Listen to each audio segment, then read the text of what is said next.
vous pourrez aller voir, vous verrez les réponses directement. Et d'ailleurs, donc, je le rappelle, vous avez toujours la possibilité de poser vos questions sur Slido. Et si vous n'êtes pas inspiré, vous pouvez toujours voter pour les questions des autres. On les posera en priorité. Et donc maintenant, on va accueillir Pascal Deshaies et Jean-Jacques Mock avant la pause. Et donc, Pascal est président de TerraOps et Jean-Jacques Mock est Cloud Program Manager à Matmut. Ils sont entre Paris et Rouen.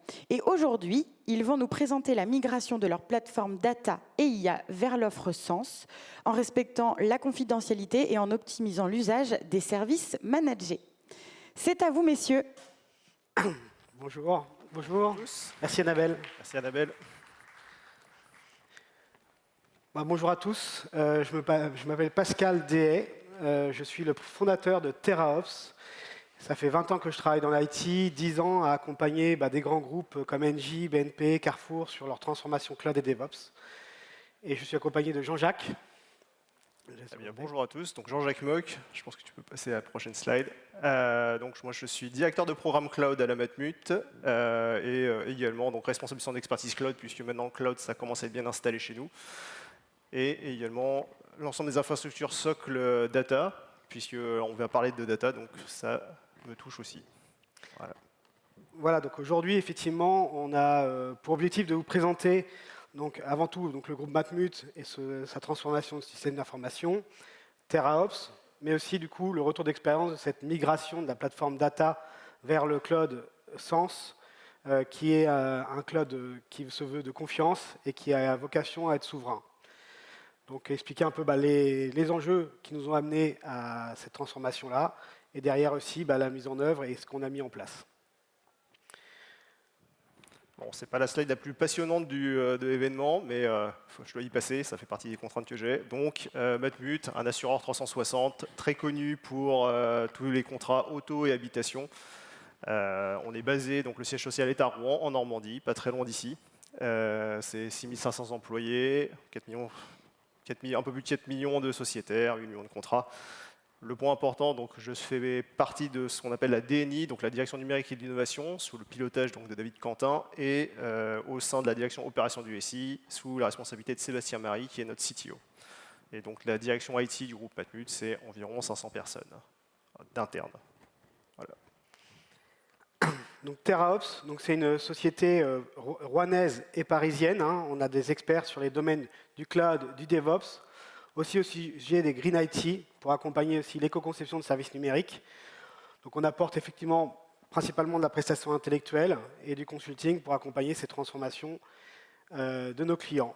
On a aussi un MSP, donc c'est de l'infogérance basée sur un modèle SRE, qui vont apporter à la fois toute la partie observabilité et GreenOps, mais aussi de l'accompagnement à la migration vers des CI/CD plus évolués, et voire même aussi des migrations vers les plateformes de confiance et souveraines.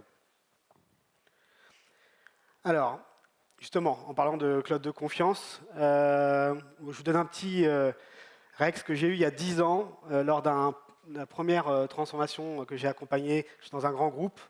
Une équipe applicative, il y avait une stratégie Cloud First, une équipe applicative m'a demandé un chiffrage sur le cloud public de Azure.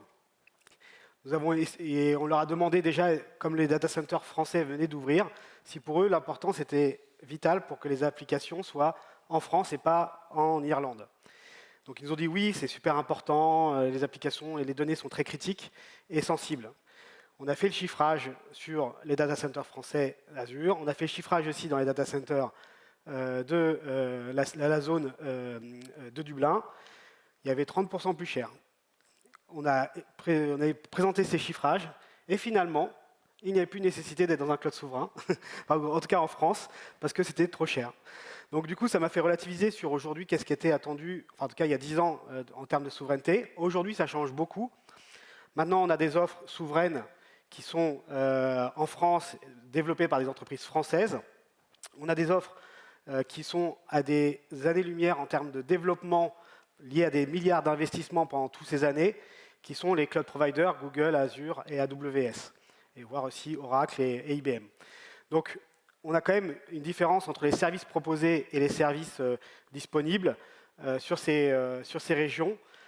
Et donc, du coup, quand Thales, qui est un mastodonte français de la sécurité, s'est rapproché de Google pour créer la joint venture SENS pour fournir justement un cloud souverain, je pense que c'est une alternative qui est quand même assez intéressante et qui se veut au moins avoir une capacité à pouvoir fournir des services qui sont attendus, qui sont comme tels les cloud providers, tout en apportant une souveraineté. Donc, pour rappel, pour ceux qui ne connaissent pas, SENS fournit 3 offres. Ils apportent les solutions et les offres Google natives et existantes à travers le monde. Ils ont les contrôles locaux, où c'est les boîtiers HSM de Thales qui est intégré dans des zones spécifiques et qui fournissent des services spécifiques dans ces zones qui sont les contrôles locaux. Et depuis récemment, le cloud de confiance est passé en General Availability, qui est un data center hébergé, opéré en France par Thales et qui intègre les services et les solutions Google dans ces data centers, qui sont entièrement gérés par des personnes de Thales en France. Je ne sais pas si tu as d'autres choses à rajouter là-dessus. Oui, alors juste un point sur quand Pascal parlait des contrôles locaux, c'est le boîtier HSM, il n'est pas hébergé chez Google Cloud, il est hébergé dans le data center Thales, c'est bien séparé. Voilà. Et après, oui, sinon le petit fun fact, c'est aussi que les noms ont récemment changé, donc je crois que c'est Cryptance et Premiance maintenant qui ont nommé leur offre. Mais voilà, c'est anecdotique. Alors, nos enjeux. Pour la Matmut, le premier point, c'est une gestion technique de notre obsolescence. Qu'est-ce que ça veut dire? On avait une plateforme, en 2017, qu'on appelait finalement un Data Lab. Qu'est-ce que c'était? Une plateforme Hadoop sur la base la stack open source Cloudera. Et de fil en aiguille, je ne sais pas si ça fait écho chez vous, mais bon, au fur et à mesure, la plateforme a grandi. Elle est restée à son statut de POC, sauf que dans les faits, c'est devenu de la prod. Je ne sais pas si ça touche des gens. Juste à main levée pour voir, est-ce que c'est quelque chose qui vous touche? Je vois quand même des mains. Bon, voilà. Donc, on arrive maintenant en 2022, et donc on a un nouveau CDO qui, bien entendu, arrive. Et le premier réflexe d'un exec, évidemment, c'est mesurer quelles sont les capacités finalement du groupe Matmut en termes de technologie, de pouvoir proposer et d'évoluer nos services data. Donc c'est finalement, c'est le troisième point, disposer d'une plateforme pour répondre aux enjeux de demain. Donc clairement, la solution qu'on avait, elle n'était plus du tout up-to-date, c'était plus possible.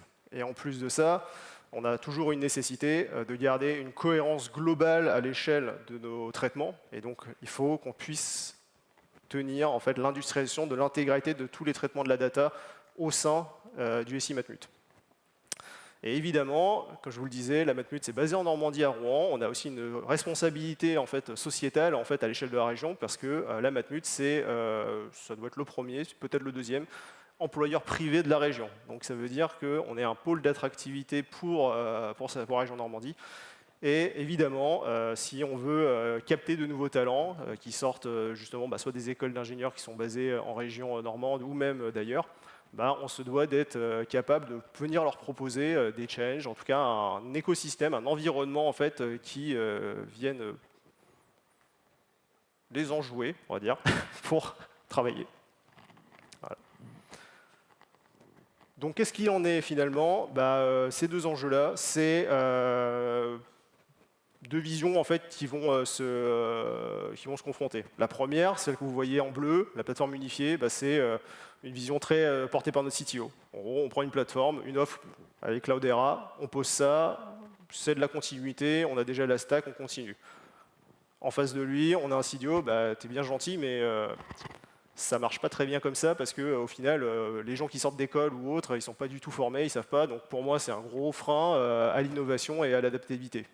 Et donc, à l'opposé, vous vous retrouvez avec une plateforme full open source, le tout on-premise bien entendu, et avec toute une multitude de providers, etc. Ce que vous retrouvez si vous allez dans des salons comme le salon du Big Data AI et d'autres, où on doit constituer une galaxie finalement d'outils différents et de fournisseurs différents. Et donc ça, évidemment, en tant que CTO, c'est difficilement tenable, puisque ça veut dire qu'on doit être capable d'assurer du support, de la maîtrise sur une pléthore de services avec une pléthore d'éditeurs. Donc fort de ce constat, on voit bien qu'il y a vraiment on a un problème, on est coincé. Donc c'est là qu'on se dit, bon bah, est-ce que aller chez un hyperscaler, c'est peut-être pas une solution pratique, puisque bah, pour le coup, nous ce qu'on va chercher finalement en tant que production infrastructure, on va chercher surtout du support auprès d'un éditeur un peu plus large. Donc bah, ça tombe bien, un hyperscaler, c'est ce qu'il propose. Le deuxième, c'est de se dire, bah, tant qu'à faire, est-ce qu'il va proposer des services innovants, en tout cas up-to-date, pour faciliter comment dire, l'attractivité et le désir de futurs employés à rejoindre le groupe Matmut. Et bien entendu, à partir du moment où on parle de cloud, bah, évidemment, on parle de sous. Donc comment on est capable de maîtriser nos sous? Ça tombe bien, l'essentiel des cloud providers aujourd'hui proposent plein d'API pour nous permettre de les maîtriser.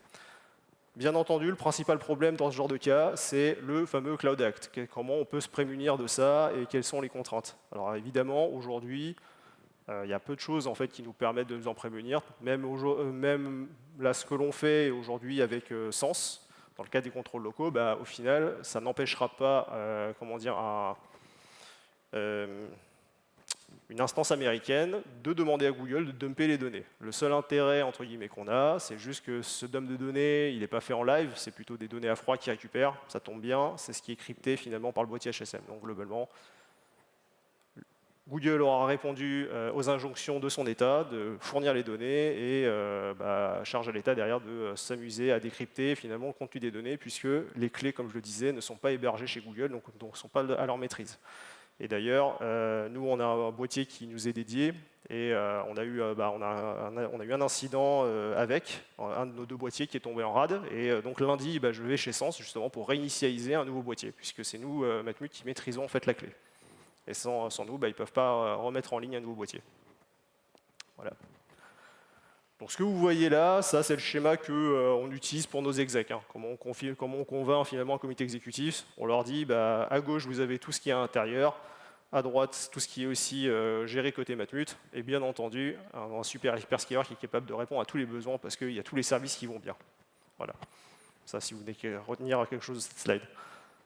Et dans les faits, comme vous pouvez le voir, on est un peu déshabillé à la mariée, hein, et c'est aussi tout l'intérêt d'un cloud provider, c'est qu'on est venu chercher exclusivement les services dont on avait besoin. Donc dans notre cas, c'est principalement le service de data, donc surtout BigQuery, et ensuite, associé à cela, on va venir chercher les solutions qui vont nous permettre de transformer la donnée. Donc en l'occurrence, c'est Dataflow, et pour contrôler, et je parlais tout à l'heure du besoin, on va dire, de maîtriser l'industrialisation de nos traitements et l'orchestration de ces traitements, on a fait choix d'utiliser Cloud Composer. Donc Cloud Composer, qu'est-ce que c'est?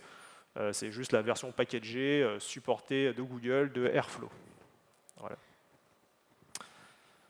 Et tant qu'à faire, une fois que maintenant on a une plateforme, on a une landing zone qui nous permet d'héberger tout ça, il faut qu'on réfléchisse à la structure de nos données. La structure de nos données, finalement, on va rester sur un modèle très classique, c'est le modèle médaillon.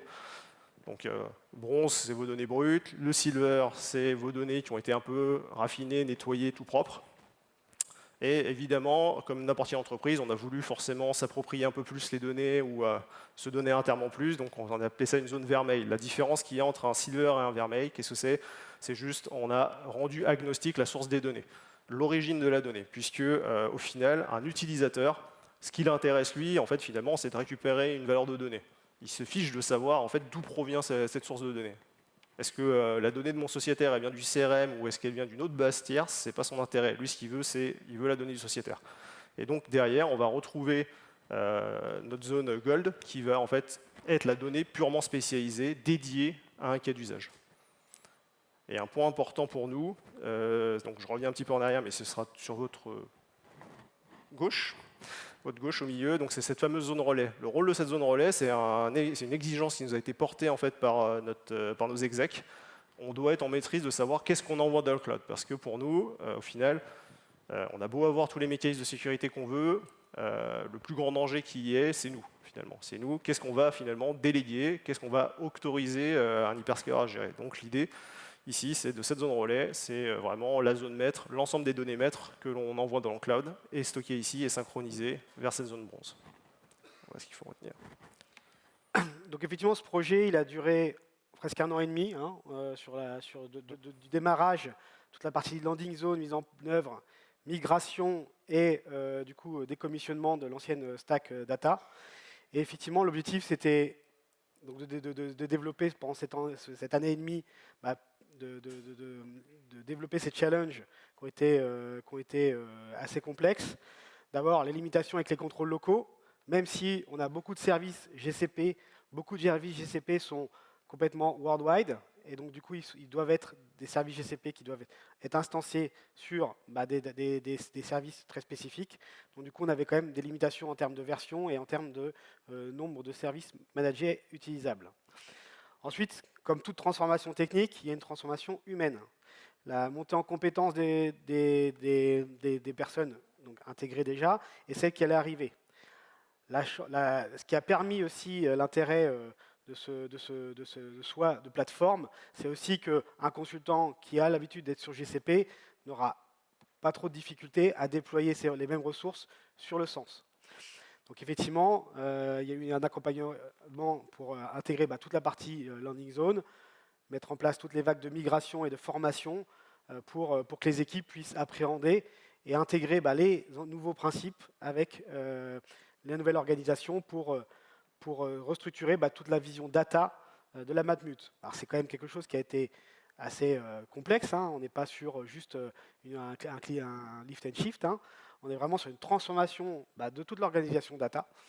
Donc effectivement, il y a eu beaucoup de travaux itératifs, une méthodologie qui a, alors on ne va pas aller à l'agilité, mais qui va vers l'agilité, qui va vers l'itération. On est aussi à la Matmut sur un système qui est full on-premise, donc avec des data centers qui sont en propre. Donc on arrive avec quand même une nouvelle philosophie et une nouvelle organisation à mener. Donc ça a été aussi une vraie difficulté.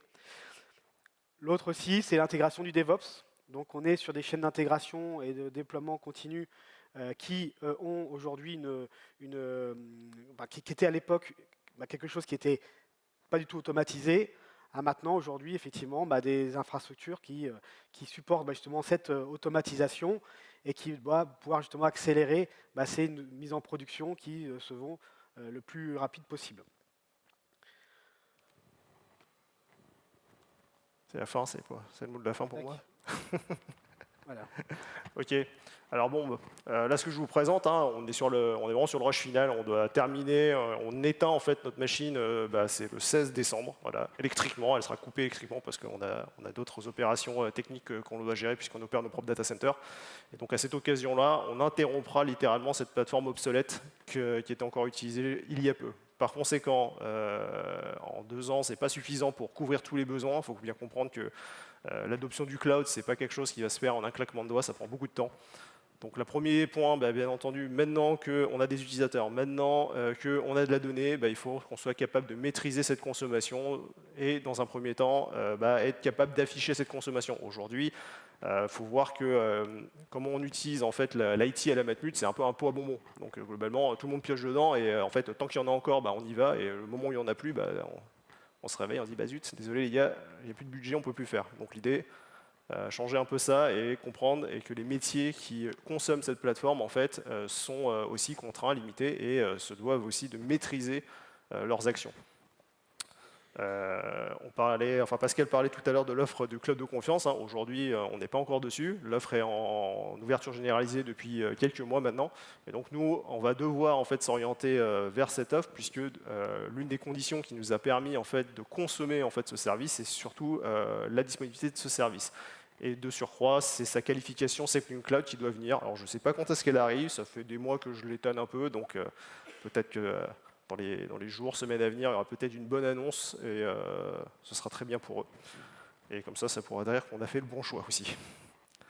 Évidemment, je parlais de responsabilité en termes de coûts, mais il y a aussi la responsabilité au terme de la donnée, évidemment. Tous ces sujets-là, on ne peut pas les oublier. On a une réglementation qui est de plus en plus lourde, de plus en plus forte. On a déjà la CNIL, la RGPD, maintenant on a aussi DORA qui traîne en plus. Le CSRD aussi, enfin bref, toutes ces conditions et ces contraintes, on doit être capable de les maîtriser. Donc ça veut dire comment on opère le lignage de notre donnée, comment on va gérer les habilitations des accès, parce qu'aujourd'hui, il faut comprendre que sur l'ancienne plateforme, c'était complètement open bar. Donc là, maintenant, on est revenu dans un cadre un peu plus standard, de se dire, tu n'accèdes qu'à la donnée à laquelle tu es autorisé, et surtout, tu vas demander à tes copains qui sont propriétaires de cette donnée d'avoir le droit de la consommer. Voilà. Et enfin, justement, on a une plateforme, on commence à avoir des utilisateurs. Maintenant, c'est continuer ce mouvement-là, c'est-à-dire accompagner le changement, animer, former de nouveaux utilisateurs à l'utilisation de cette plateforme, à ces différentes pratiques, puisque globalement, on va quitter un monde un peu Spark, Hadoop, vers justement un monde orienté plutôt service managé, basé sur BigQuery. Et évidemment, je ne peux pas l'éviter, mais lié à tous les sujets autour de l'IA générative, donc c'est-à-dire la consommation de GPU en puissance et une facture FinOps qui va sans aucun doute s'envoler, mais qu'on va devoir maîtriser. Et je compte sur toi, Pascal, pour m'aider. Voilà. Voilà, merci à tous d'avoir au moins écouté cette aventure. Ça a été un gros projet qui a amené une grosse transformation des équipes. Et je tiens à dire qu'effectivement, la Matmut a, dans cette transformation technique, a aussi eu la bienveillance de l'ensemble des collaborateurs pour changer leur façon de faire, changer leur expertise et s'adapter par rapport à cette nouvelle stratégie. Donc, c'était un super projet. Voilà. Merci à vous. Merci. Merci à vous deux pour cette présentation. Donc, je vais avoir quelques questions pour vous. C'est vrai, bon, tant mieux. Alors, on a une première question. Donc, attirer les talents en changeant des stacks, infra, etc. Mais comment avez-vous accompagné les internes qui ne sont pas friands de ce changement, de ce change? Alors, c'est assez paradoxal, mais alors moi, ça fait pas très longtemps que je suis à Matmut, ça fait 4 ans que j'y suis. Et on a assez peu de freins au changement. En fait, on a plutôt une IT ou des profils d'utilisateurs qui sont plutôt restés bloqués. Ils sont un peu frustrés de se dire il y a des opportunités à côté, mais je ne comprends pas pourquoi Matmut ne répond pas ou n'arrive pas à enchaîner. Et donc, on a plutôt une majorité d'utilisateurs qui sont enclins. Pour les quelques-uns, c'est plutôt des personnes qui sont très orientées sur des technos plus bien assis, comme SaaS ou autres. Et effectivement, eux, on est en train de retravailler vraiment leur plan de carrière, leurs opportunités, parce qu'il faut qu'ils comprennent que malheureusement, le modèle SaaS, il ne veut pas durer éternellement. Voilà. Et une dernière question. Qu'est-ce qui garantit que la souveraineté est bien respectée chez GCP comparé à, alors je ne sais pas si je le prononce bien, 3DS Outscale, 3DS Outscale, voire même Scaleway ou même Bleu par exemple? Alors, qu'est-ce qu'il fait? Concrètement, je vais donner un cas d'usage très clair. L'ensemble de tous les datasets que l'on produit dans BigQuery, ils sont localisés, géolocalisés sur Europe West 9. Europe West 9, c'est la région de Paris sur laquelle on est.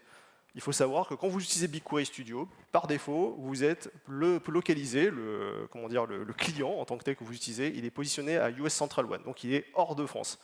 Et concrètement, si vous essayez de faire une requête, ça ne marche pas. Vous avez une policy en fait qui est positionnée sur l'ensemble en fait de tous les projets qui sont concernés, et donc on ne peut requêter en fait cette donnée qu'à partir en fait du moment où on est sur la zone France. Voilà, c'est concrètement. Là, on a eu le cas, je dis ça, c'était il y a quelques semaines, où justement un développeur me disait Jean-Jacques, j'arrive plus à requêter mes données. Je dis non, il faut peut-être que tu regardes où est-ce qu'il est positionné. Ça fait partie des contrôles en fait qui sont imposés par Sens. Voilà. Merci beaucoup à vous deux. Merci Annabelle. Merci. Merci, au revoir. C'est maintenant l'heure donc de la pause. Merci à tous pour ce début d'après-midi. Juste une petite info, on reprend à 16h pour une table ronde sur la gouvernance et la souveraineté numérique. Je vous rassure, on a demandé à rallumer la clim pour que vous ayez moins chaud. Et il fait un peu moins chaud, je crois, en bas devant, parce que la chaleur monte. Donc petit tips au cas où. Et bonne pause à vous tous. Giacomo, Aiko, en parlant d'Anna, Anna, Aiko et moi, Giacomo Fino d'Italie, Giacomo.